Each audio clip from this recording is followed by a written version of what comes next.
bansa ito ay kinakailangan tayo na magtulong-tulong, napaunlarin ang mahal nating bayan.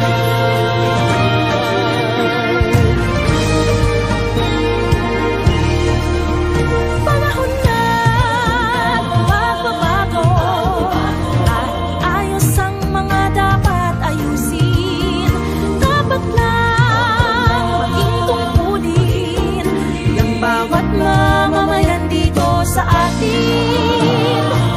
Ng pagbabago patungo sa pag-asenso, magsikap ng mabuti at nang guminhawa tayo.